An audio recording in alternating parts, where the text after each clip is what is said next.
E, para dar sequência, eu gostaria de convidar o Giovanni Buchelt, que vai falar sobre People Analytics, ciência e dados para otimizar decisões em recursos humanos. Bem-vindo, Isso é legal, Vitor. Obrigado pelo convite, é um prazer estar aqui com vocês. Posso começar? O palco é seu nos próximos 12 minutos, é isso, Vini? Tô certo ou não? Tá certíssimo. Legal. Deixa eu cronometrar aqui, 12 minutos. Bom, pessoal, se já puderem compartilhar minha tela, acho que é legal. A gente vai falar sobre People Analytics. Não sei quanta gente tem de RH aqui, mas, sei lá, se a gente pegar os últimos 3, 4 anos, algo em torno disso. 2014, na verdade, eu comecei a trabalhar muito mais focado nesse mundo de gestão de pessoas, e acho que essa foi a época que a gente começou a falar, ter discussões com maior frequência, enfim, o pessoal está mais atento a esse tópico no Brasil. Então a gente vai falar sobre isso, sobre People Analytics, que parecido com o que a gente vê em outras áreas, né, sei lá, Analytics de marketing, Analytics de finança, Analytics de, sei lá, enfim, a gente vê isso de todos os processos de negócios, de todas, enfim, facetas que a gente tem dentro da organização.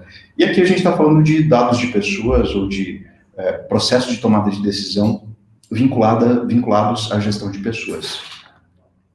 Mas antes de entrar especificamente no tópico, quero falar um pouquinho sobre a Numera. Numera People Analytics é o nome da empresa em que eu sou um dos fundadores, e eu trabalho aqui principalmente com consultoria, mas hoje a Numera ela presta serviços de consultoria, a gente tem treinamentos também, vinculados, né, a People Analytics, a gente forma pessoas para usarem esse aspecto de metodologia, processo, para tomar melhores decisões de gestão de pessoas, e também de tecnologia. Tem alguns produtos que acabaram se tornando recursivos, então a gente está transformando isso em tecnologia também para oferecer como um serviço de tecnologia a ser adquirido para as empresas.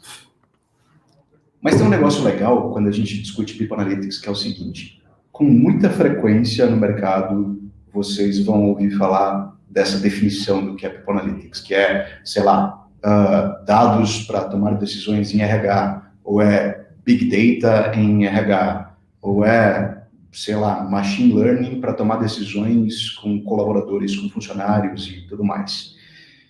Em último nível, eu concordo com esse tipo de definição, só que tem até um livro, eu sempre esqueço o nome do autor, mas é Como Mentir com Estatística, depois eu passo a referência desse negócio. Eu concordo com essa definição, só que ela é tão rasa que permite a gente cometer diversas atrocidades. Então, quando a gente estava pensando no que é que a gente quer atuar, como que a gente quer configurar esse escopo de atuação, o que é People Analytics, a gente mesmo definiu o conceito do que seria o nosso trabalho. E para a gente, para a Numera, People Analytics é isso. É análise de dados, evidentemente, a gente está falando de dados de pessoas, mas com um aspecto fundamental, que é talvez a coluna dorsal do que a gente faz, que é com método para tomar decisões melhores em gestão de pessoas. E aqui, quando eu digo com método, tem um negócio bem interessante que sempre que eu digo isso, não sei, eu acho que a maioria do pessoal não lembra, mas em algum momento da nossa formação, ensino básico, lá até a 7ª, 8ª série, a gente deve ter passado por isso, de se preparar para uma feira de ciências, e a gente repassava os tópicos lá, os passos da metodologia científica, que era, você observava um fenômeno, aí você compunha hipóteses, e depois você criava algum experimento para testar as hipóteses, e aí, com base nesse resultado dos experimentos, aí sim você fazia alguma conclusão e chegava a alguma recomendação, ou chegava até a explicação daquele fenômeno.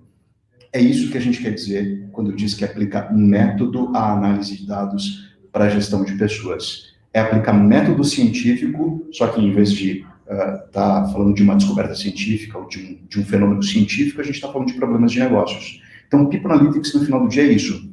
É a gente usar essa abordagem que tem muito da academia, muito de uma pesquisa científica, acadêmica, só que para resolver problemas de negócios. E esse é um aspecto essencial, tanto que agora até quero criar um nó na cabeça do pessoal aqui, que é o seguinte: muito embora a gente esteja falando aqui num evento que tem relação com dados, que tem relação com tecnologia, eu trago essa frase, né? Analytics não é sobre analisar os dados disponíveis. Isso porque, e aqui isso não vem de uma revisão bibliográfica, nem de uma pesquisa acadêmica, mas de experiência que a gente teve em diversas interações com empresas ao longo do tempo de vida da Numera, ou até antes disso, da minha carreira e do pessoal que trabalha comigo hoje. Na maior parte das vezes, quando o pessoal está pensando em fazer análise, está pensando em gerar alguma decisão, tomar alguma decisão com base em dados, a primeira coisa que se pensa é, peraí, deixa eu olhar para os dados que eu tenho disponíveis e a partir dos dados disponíveis, deixa eu inferir alguma coisa para tomar uma decisão. E se a gente voltar naquela nossa definição de People Analytics, que tem relação com o método científico, a gente deveria inverter um pouco o processo. Então, quando eu digo que Analytics não é sobre analisar dados disponíveis, o que na prática eu estou dizendo é o que deveria orientar o nosso processo de análise e de usar dados para tomar melhores decisões, deveria sim ser o problema de negócio.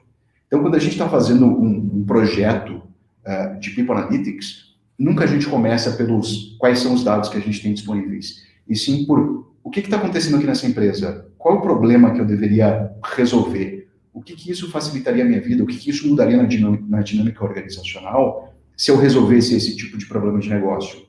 Quais são as hipóteses que eu tenho para explicar esse problema de negócio que eu estou investigando? E aí sim, depois de eu ter essa descrição de problema de negócio, de ter uma descrição de quais são as hipóteses que eu posso explorar, aí a gente entra numa camada de utilizar, de definir e utilizar quais são os dados que vão ser úteis para a gente fazer alguma inferência, fazer alguma análise estatística, alguma coisa do tipo. De modo que, de novo, né, dada essa experiência de diversas empresas com que a gente teve contato e viu processos que funcionam e viu processos que não funcionam, sempre tinha alguma coisa relacionada com esses 3 tópicos aqui. Então, sempre que a gente vai conduzir um projeto de People Analytics, o primeiro aspecto que é essencial é a gente saber ou ser o mais amplo possível, o mais pervasivo possível acerca do conhecimento que a gente tem sobre aquele tópico específico. Então, quando eu vou discutir, por exemplo, evasão de colaboradores, necessariamente eu deveria buscar sobre o que influencia a evasão de colaboradores. E buscar conhecimento aqui é conversar com os meus pares, conversar com as pessoas que fazem parte desse fenômeno de evasão que está acontecendo. Então, se for uma evasão de colaboradores de TI, eu deveria entender, por exemplo, quais são as motivações que levam esses colaboradores a sair por meio de entrevistas qualitativas, entrevistas com gestores, trocar figurinha com o meu par que está em uma outra empresa, entender qual que é o cenário que ele tem lá, e revisão bibliográfica, isso evidentemente faz parte também, mas com base nesse conhecimento, aí sim eu estabelecer quais são as hipóteses que podem ser exploradas para eu entender esse fenômeno com maior profundidade. Depois disso, entra aquilo que eu comentei, que é a espinha dorsal de todo o projeto de Analytics que a gente faz, que é metodologia científica. E o que é isso? É explorar de uma maneira estruturada todo esse contexto de entendendo o problema de negócio, estabelecendo as hipóteses. Depois disso estabelecido, aí sim eu entro em entender quais são os dados que eu posso usar para testar minhas hipóteses e como que eu crio análises para saber se essas hipóteses param de pé ou não. E só depois disso, depois de eu ter estabelecido, né, qual que é o meu limite de atuação, sabendo do conhecimento que eu tenho sobre o tópico, e qual método de análise que eu vou proceder para testar esses aspectos que eu estou analisando, aí sim entra uma camada de, peraí, deixa eu capturar quais são os dados que eu tenho disponíveis para fazer esses testes, ou quais são os dados que eu preciso criar eventualmente para analisar o que eu quero analisar. E aí, pessoal, talvez para tangibilizar um pouco do que eu trouxe aqui muito em aspectos conceituais. Eu comentei, né, que a Numera faz treinamentos também, e a gente encerrou um treinamento, a gente chama de Bootcamp de People Analytics, que a gente dá esse jumpstart das pessoas que querem entrar numa carreira de People Analytics e estão começando do zero.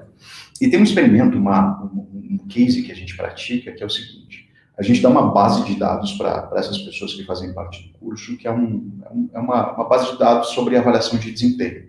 E essas pessoas precisam fazer algumas análises, fazer umas inferências sobre performance das pessoas, entender quais são os aspectos vinculados a pessoas de alta performance e aspectos vinculados a pessoas de baixa performance. A gente dá um contexto básico, né, que o objetivo é entender quais são essas características que fazem com que pessoas tenham alta performance, só que tem um problema nessa base. Essa é uma base bastante viciada, assim, uma série de aspectos.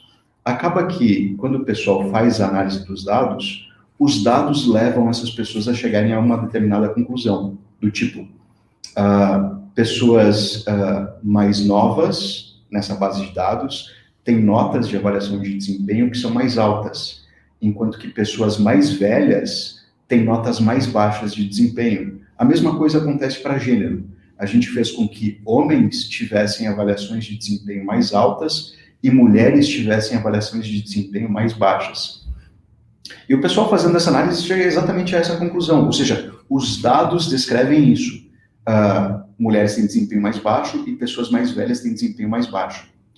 E raramente alguém questiona esse aspecto de, poxa, será que essa base de dados está correta? Será que no final do dia a gente não está tendo um viés gigantesco das pessoas que estão gerando as notas de avaliação de desempenho e o que a gente está tendo acesso na prática são dados viciados, dados enviesados, com o bias de cada um dos gestores?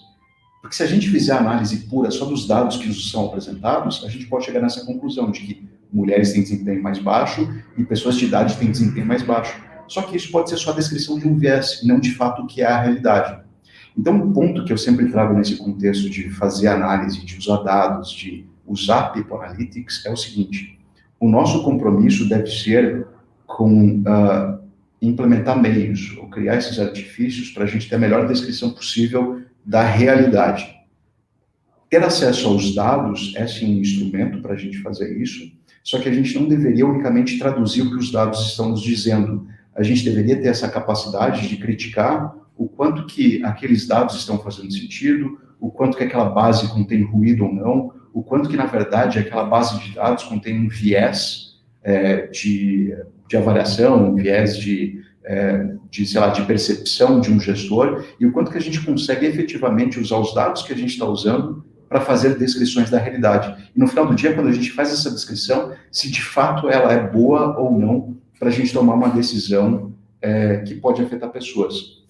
E isso é crítico pelo seguinte: quando a gente fala de People Analytics, a gente tem um compromisso ético até bastante maior do que com outras áreas em que a gente faz Analytics. Porque diferente de um Analytics de marketing ou comercial, em que o nosso objeto de análise é um produto que está numa prateleira, quando a gente faz Analytics de pessoas, a gente está influenciando em vida de pessoas.